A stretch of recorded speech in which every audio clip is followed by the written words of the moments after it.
Hello, we meet again in VNEWS Broadcast Daily and following at today's highlights. Vietnam, US discuss trade investment ties. Prime Minister Nguyễn Tấn Dũng calls for more investment in education. Gondar receives record number of tourists.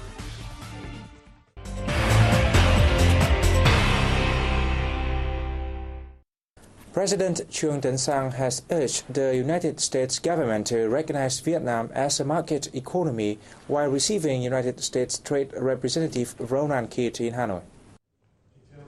Sang further said, Vietnam always attaches importance to relations with the U.S. and welcomed the developments in bilateral ties. He emphasized that the two countries should bring bilateral ties to a new height on the basis of equality and respect for independence, sovereignty, and the territorial integrity of each nation.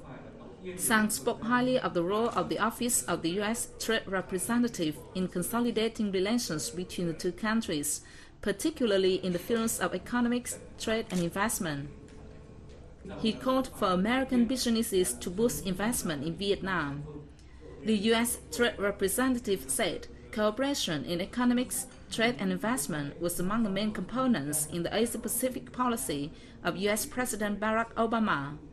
He affirmed that the U.S. government also wishes to see stronger development in bilateral relations between Vietnam and the U.S. He expressed his wish that the two countries, along with other parties, would complete negotiations on the Trans-Pacific Partnership soon. Prime Minister Nguyễn Tấn Dũng has said he believes more investment in education is essential and the government will do its best to facilitate children's studies.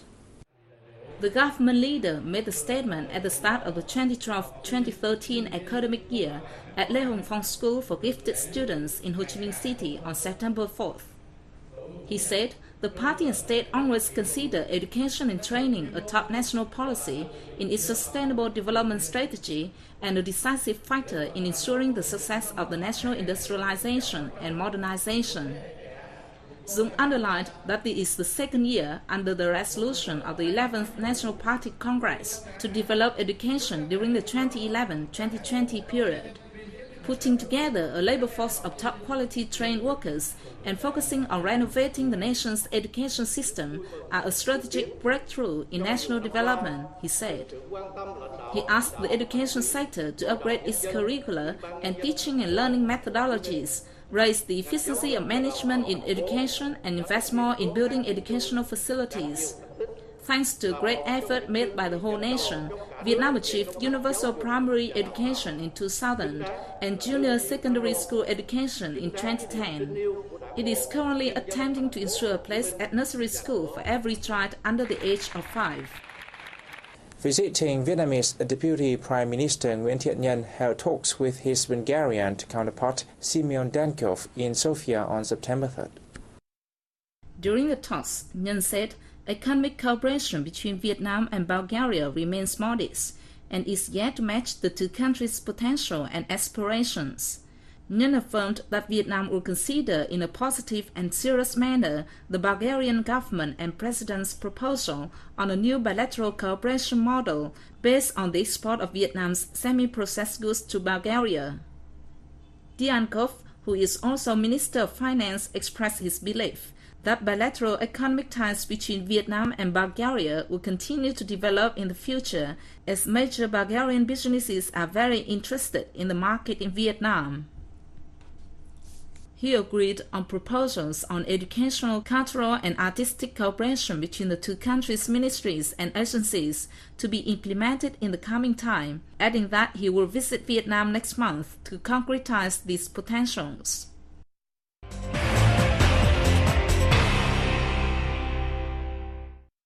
Deputy Foreign Minister Phạm Quang Vinh attended the senior officials meeting in New Delhi on September 3rd as part of the 6th Mekong-Gangar Cooperation meeting from September 3rd to 4th. Present were diplomats from Cambodia, Laos, Myanmar, India, Thailand, and Vietnam.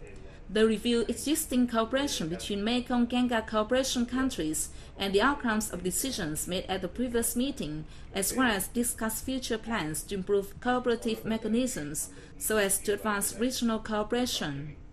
India suggested looking back at the plans to build a museum of traditional Asian textiles in Siem Reap in Cambodia and efforts being made to preserve World Heritage sites in Mekong-Ganga cooperation countries.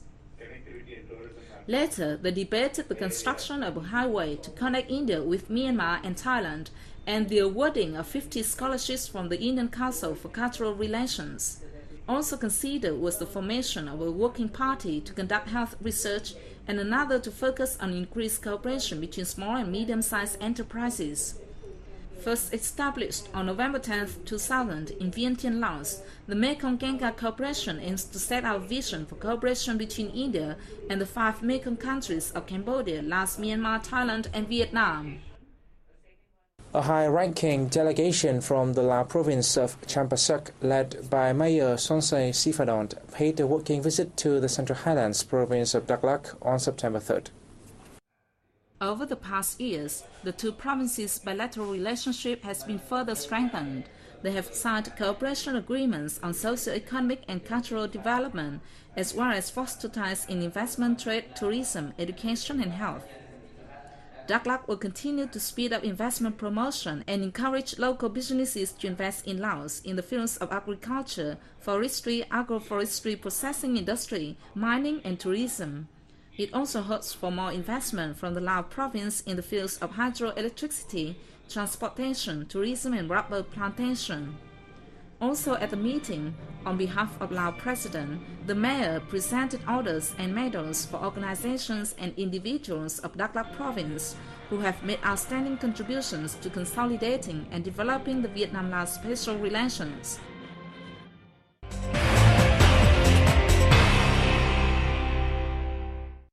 On September 3rd, a party of children from Risumikan Youth School in Kyoto City, Japan, visited the children living at the Center for Agent Orange Victims in the central city of Da Nang. During their stay, the Japanese peoples joined the children at the center who are all Agent Orange victims to sing songs, dance, and make new friends without any distinction of culture or language. I'm surprised that our children are really happy. I was really happy that they are really happy about themselves, even though they have some disabilities and disadvantages. This is the second time the school has organized a trip to the center, and the visits have meant a lot to the young AO victims, many of whom are seriously disadvantaged. The school said it will continue to hold similar visits to Vietnam in the years to come. We come each year from Japan to Vietnam to study a little bit more about Asia, our Asian neighbors. We visit Hoi An, Da Nang, Hue, and Ho Chi Minh to learn about Japan's involvement with Vietnam in the past, Vietnam's colonial history, as well as the wars with France and America, and also to learn about modern Vietnam. The annual event also helps to promote mutual understanding between Vietnam and Japan. The district of Con Dao in the southern province of Bà Rịa Vũng Tàu welcomed tens of thousands of domestic and overseas arrivals in the first 8 months of this year, an unprecedented figure. Con Dao is situated in the southwest of the East Sea, 97 nautical miles from Vũng Tàu and 100 nautical miles from the Cà Mau headland. The island is not only famous for its superb beaches, but also for being used as a horrific prison during the French and American Wars from 1862 to 1975. Con Dao Prison is also known as one of the National Liberation Movement's revolutionary schools pre-1975. I visit Con Dao to learn more about the revolutionary history of the country. I think that visiting the island will help young people to improve knowledge and political spirit. The island is listed as one of the country's 21 national tourist areas because of its beautiful pristine beaches, cool blue water, and inviting sandy beaches. It was also named as one of the top 10 romantic destinations in the world in 2011 by the UK company Lonely Planet, a worldwide travel guide publisher. The island district is determined to develop Gondal into the leading maritime tourist resort up to international standards in the near future. And we come to the end of VNews today. Thanks for watching and see you next time.